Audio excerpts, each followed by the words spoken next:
Iran ও যুক্তরাষ্ট্রের সংঘাতের জেরে বিশ্বের সবচেয়ে গুরুত্বপূর্ণ সমুদ্রপথ হরমুজ প্রণালী এখন প্রায় স্থবির। এই অচলাবস্থা কাটাতে এবার বড় এক উদ্যোগ নিলেন ফরাসি প্রেসিডেন্ট ইমানুয়েল মাখোঁ। হরমুজ প্রণালীতে আন্তর্জাতিক নৌ চলাচল নিরাপদ রাখতে একটি বিশেষ প্রতিরক্ষামূলক অভিযান বা মিশন চালুর ঘোষণা দিয়েছে ফ্রান্স।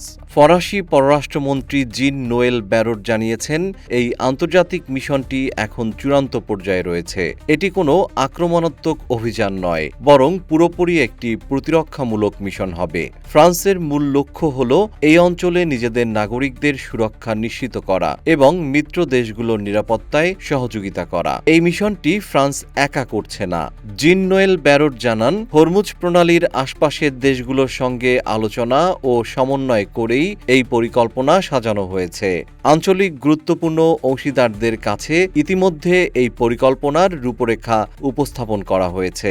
ব্যারট আরও জানান, পরিস্থিতি অনুকূলে এলে দ্রুত নৌ চলাচল স্বাভাবিক করতে এই মিশনের লক্ষ্য থাকবে। জাহাজকে নিরাপত্তা সহায়তা দেওয়া এবং সমুদ্রপথে মাইন অপসারণ কার্যক্রম পরিচালনা করা হবে। ইরান ও আমেরিকার পাল্টাপাল্টি জাহাজ জব্দের ঘটনার পর থেকে বিশ্ব অর্থনীতিতে বড় ধাক্কা লেগেছে। তেলের দাম বাড়ার পাশাপাশি পণ্য সরবরাহ ব্যবস্থা ভেঙে পড়ার উপক্রম হয়েছে।